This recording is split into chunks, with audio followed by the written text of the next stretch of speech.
साहेब जी और विनय जी ने भी पटना विश्वविद्यालय से प्राचीन भारतीय इतिहास एवं पुरातत्व में एमए करने के पश्चात राष्ट्रीय संग्रहालय या नेशनल म्यूजियम ज्वाइन किया और तब से वो लगातार वही है। और आज यह नेशनल म्यूजियम के सबसे वरीय पदाधिकारियों में एक है।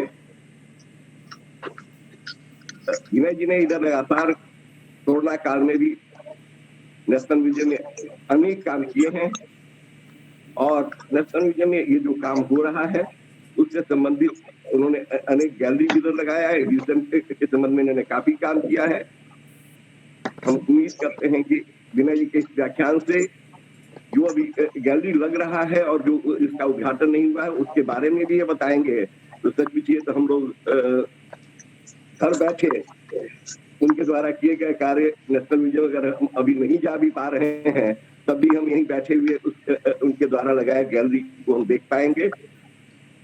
इन्हीं शब्दों के साथ में डॉक्टर विनय कुमार सहाय जितने भी हमारे मित्र इस कार्यक्रम से जुड़े मैं सबों का नाम नहीं देख पा रहा हूँ।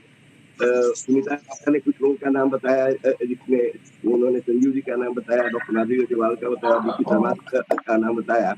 मैं जितने भी अनफॉर्चुनेटली मैं सबका नाम नहीं देख पा रहा हूँ, लेकिन जो भी जुड़े हुए हैं या जुड़ने वाले हैं मैं सबों का स्वागत करता हूँ और डॉक्टर विनय कुमार सहाय से अनुरोध करूंगा कि वो अपनी व्याख्यान देने की कार्रवाई करें और कृपया अपना व्याख्यान। लैंग्वेज चेंज करूंगा क्योंकि बाहर से भी कुछ लोग जुड़ रहे हैं। आप अंग्रेजी बोल सकते हैं, no problem, you can talk in English, no problem. So I would like to welcome my friend Professor Nobuyuki Yamabe from Japan, a leading Buddhist scholar and a very good person at heart who is doing tremendous work in the Central Asian artifacts, especially silk paintings. Another person whom I can see over here on the screen is Mrs. Sunita Dwivedi. Her very recent book on Gandharan Buddhist art is a landmark publication, and although as government servant I was not able to travel to many of the Central Asian countries, but through her eyes I could see the artifacts, and her journey could give me an insight into the Central Asian landscape. So she has published tremendously, and all her publications are through Rupa Publication. And she is also one of the main contributors of today's as far as Buddhism is concerned. So in Corona period, only 3 weeks back, her book was launched at IGNCA. So welcome, Sunita ji. And now I would like to open my lecture with a quotation from one of the Buddhist texts. I start my lecture with a quotation. This is regarding the time when in pandemic period, people were at their homes and we were asked to go to do the work. So from where to inspire the energy, from where to fight out the circumstances, from where to really have the confidence that yes, I am going to work. And it says, all right, let's get to work again, unquote. This is the spirit of people of genuine substance. Those who avoid hard work or neglect the things they have to do, who just while away their time, eating, sleeping, playing, watching television. Such individuals will never experience true happiness, satisfaction, or joy, unquote. This comes from one of the Buddhist teachings in the present day. So now I move on to share a few things which I had to really struggle hard. And that was to really travel to my office space every day since the pandemic started and we were locked down. I was told to be at the office. So I got almost 2 weeks rest at home due to Corona period, and after that continued to be at the office. So it was really challenging time because we had to many a time be in the contact of the people who were uh, infected by corona. And like in one of the meetings which I had with my DG or CEO, it was a 6 hours meeting. And the next day he said, Sahai, I'm sorry to inform you that I have been corona positive. I was just taken aback. But then, yes, being protected by Almighty is the only thing I can share and share to you. So the faith to fight out the situation is really very important. When we are doing something, then we must have courage, we must have faith, and we must have honesty and sincerity in our hearts that whatever we are doing is the correct. And when we are having that concept in our minds, then I feel that when microcosm is created within our mind, then macrocosm also supports us. The galleries which I am going to talk about, Sharma ji, Dr. DP Sharma knows we were trying to do it for the last almost 16, 17 years, but was not coming up. So for me, it was really very tough how to really go for it, from where to get the finance, how to really make my seniors understand that this is one of the most important artifacts as far as India's contribution to the world religion is concerned, or world art is concerned, and how it has changed the life, the philosophy, the culture of the entire, not only Asia, but up to Soviet Russia. And it was always something in the heart of my heart that how to really challenge the situation. But people were there who wanted to really support it, but the right time was not there. And when the right time came, then I think everything moved in right direction and a right place, and it really started taking place. So with these words, I would like to start my presentation. So I'm really going to talk about the galleries which are based on Central Asian art, and the museum which is based on Buddhist artifacts. So this lecture is on 2 parts. So an introduction to Central Asia. I would be very brief because all of you who are here know about the basics of Central Asian art. So this is one of that collection which is in the National Museum and which came from the Chinese occupied Central Asia. And we don't have anything which comes from the Soviet side of Central Asia, like Kazakhstan, Kyrgyzstan, Turkmenistan, Tajikistan, and Uzbekistan. So this collection was made by one of the very important explorer of early 20th century, Sir Aurel Stein, and he did 3 expeditions to Central Asia, and then he brought the artifacts to India, and basically in Srinagar, and from there it got distributed to various museums of the world. Like in India, we have National Museum has artifacts, Indian Museum Kolkata has artifacts, SPS Museum Srinagar does have some artifacts. Whereas in UK, British Museum, British Library, Victoria and Albert Museum, and Badayu Library in Oxford has some of his collections. And his personalia things are based in his home country, that is Hungary. So this is map of Central Asia, and it basically when we talk about Aurel Stein and his journey into Central Asia, then if you see the red lines on your screen, then you can see there is a portion around Tarim Basin. So from India, he went to Central Asia, and approximately he started his journey from Kasgar, and he went up to Tunhuang or Dunhuang, and from these areas where more than 150 Oasis cities were located. So he explored, excavated, and brought artifacts from these 150 almost Oasis cities. This is another map to give a hint of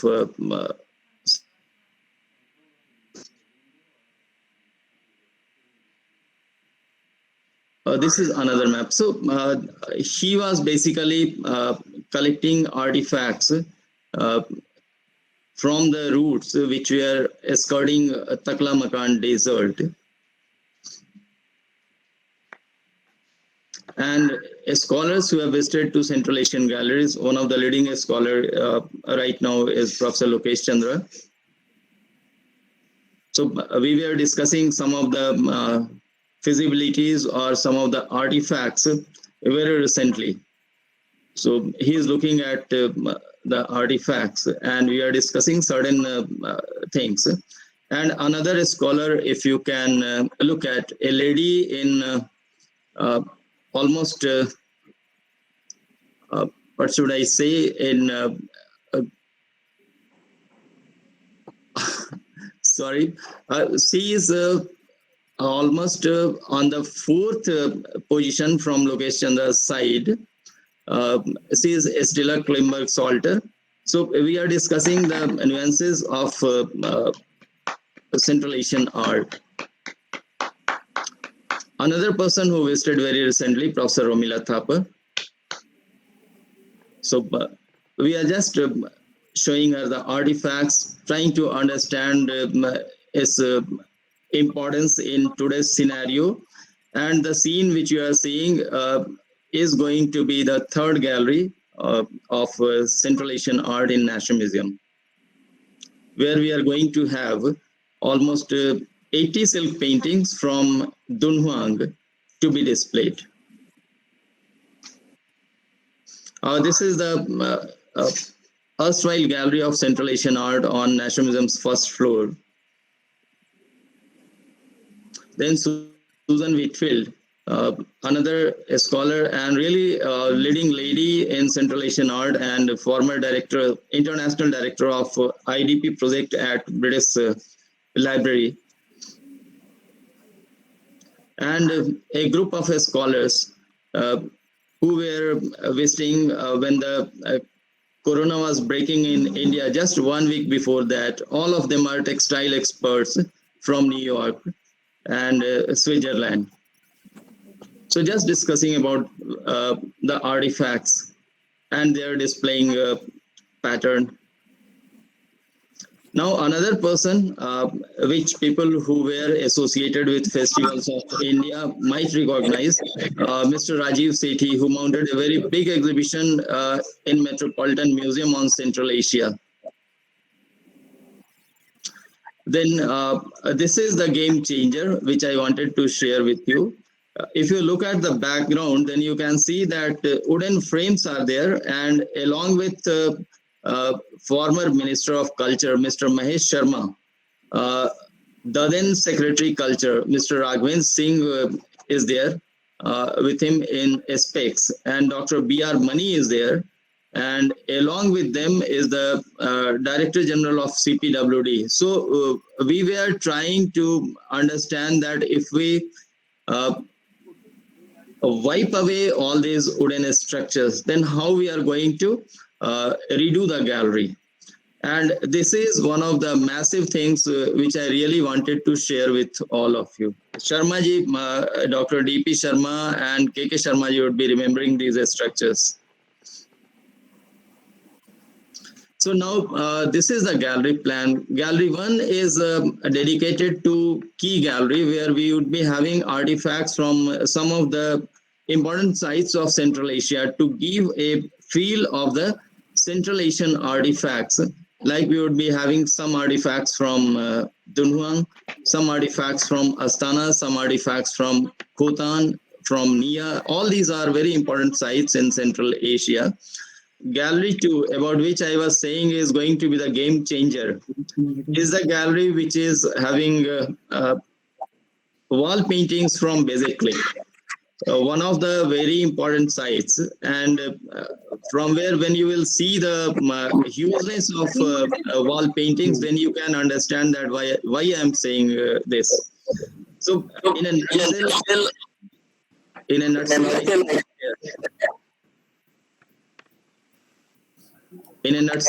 I can share that if you see at Ajanta the artifacts or wall paintings, then wall paintings you see from a distance. But in this gallery, you can see the wall painting from a distance of 4 feet or 5 feet. And I normally say that we are creating Ajanta at National Museum. It is something like a proverb, you can say. I am using these terms. And in Gallery 3, we are going to have artifacts or silk paintings from Dunhuang. Almost 80 silk paintings would be displayed in Gallery 3.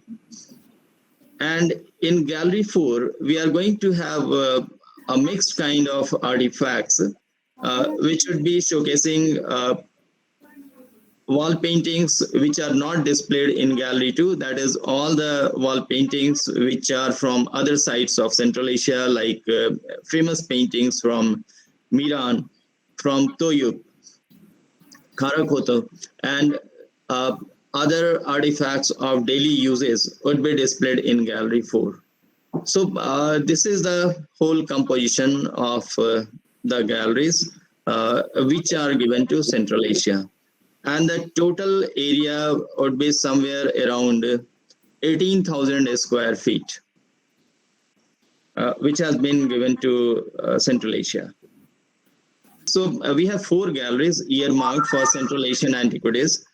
Gallery 1 is named as Key Gallery, where we have important artifacts from some of the key sites of Central Asia, like Astana, Dunhuang, Khotan, Nia. And the Gallery 2 would be having the artifacts from one of the very important site, which is called Basic Click. And huge wall paintings would be displayed in the Gallery 2. So normally I call it the game changer for National Museum, because huge wall paintings, some as high as 12 feet 8 inches, and in width go up to 18 feet, are going to be displayed in this gallery. So this is basically for only one site, basically. In Gallery 3rd, we are going to have almost 80 silk paintings to be on display, along with other 3D materials like stucco or painted stucco things. So these 2 galleries are basically site-based.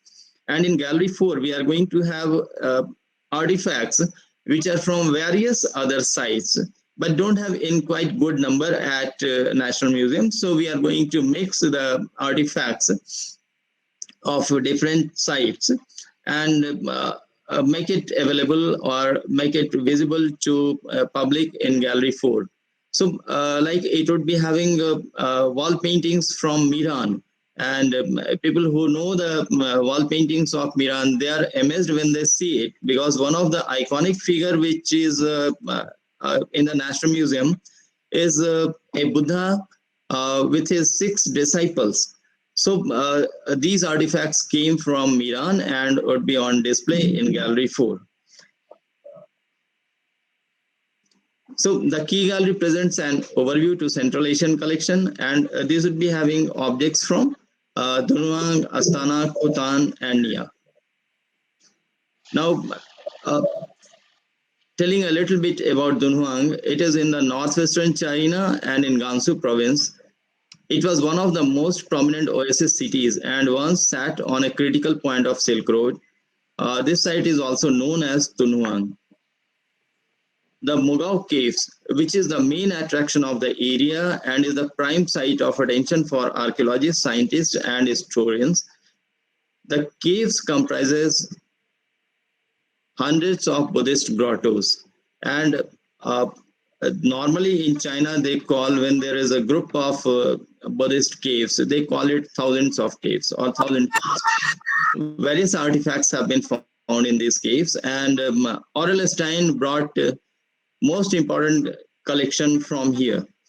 The best out of which is the large extent of Buddhist art and written sources, and it shows the exceptionally powerful cross-cultural environment which can be witnessed here, and it has served as an important point of meeting for monks and artists traveling from India, Tibet, and China through the Silk Road.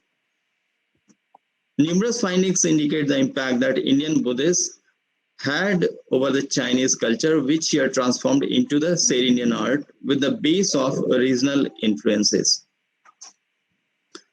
And it is really very important to understand the exceptionally powerful cross-cultural environment which is witnessed here in the Mogok caves that has served as an important point of meeting for monks and artists traveling from India, Tibet, and China through the Silk Road.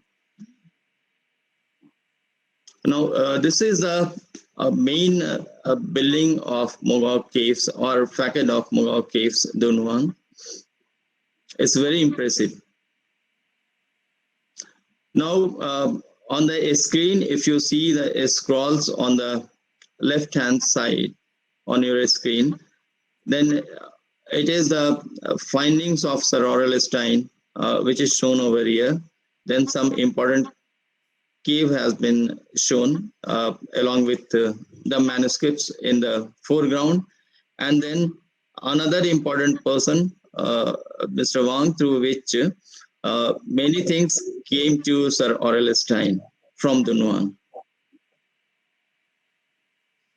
Now some of the caves in Dunhuang, which shows the Mahaparinirvan Buddha.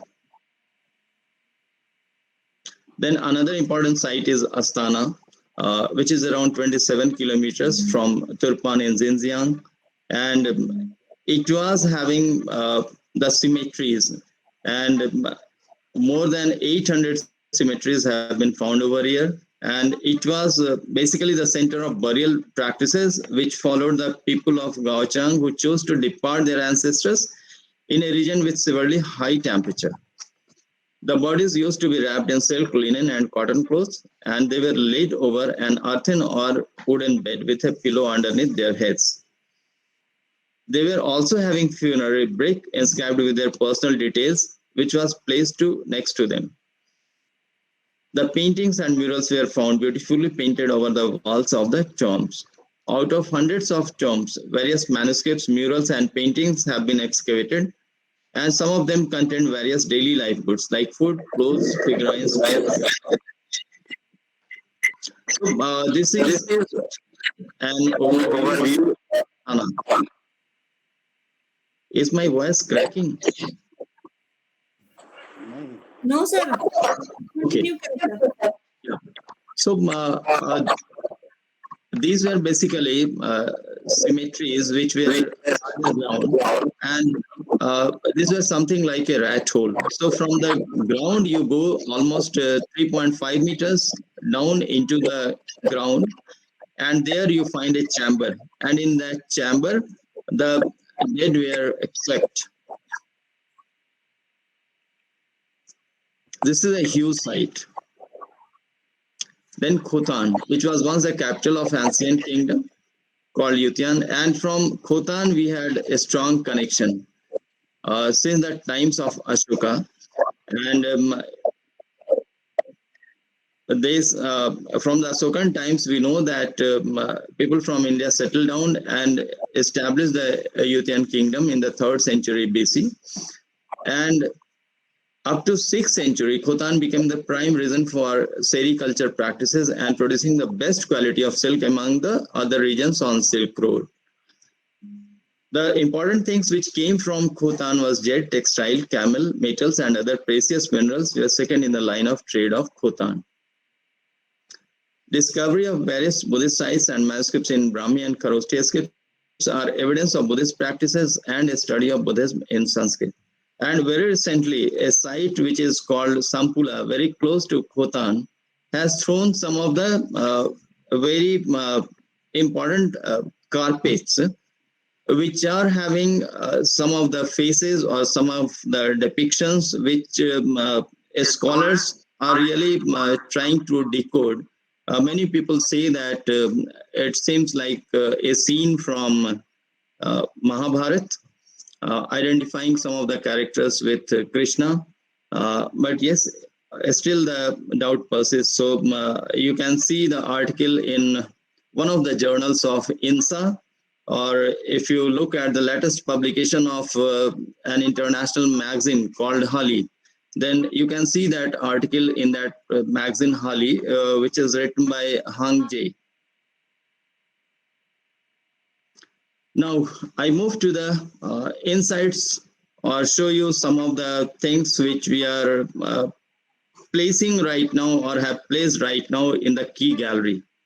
So this is the key gallery. On the left hand side, you see some of the artifacts which are from Dunhuang, some silk paintings, then a textile which has beautiful birds. The blue one which you see is having a very good embroidery, which shows a butterfly, which shows birds, which shows floral motifs, and all these are dated roughly approximately 8th to 10th century AD. And Dunhuang has got very special place in the field of art, if I may be allowed to say. So when I visited Dunhuang, then I was really amazed to see the enormosity of the site. And on the other side, in the next slide or slide on the right side, you can see some of the artifacts which is in the foreground are from Astana. So you can see some pots or even a small bed can be seen, which is visible. So this shows the belief in the people of Astana, the life after death concept, which we were also, or which are also having. And I found that almost all ancient civilization has this kind of a strong faith that life existed after death. And one important point which I would like to underline is that in the mummies of Astana, people used to keep important things like important metals like gold, or the coins made of gold.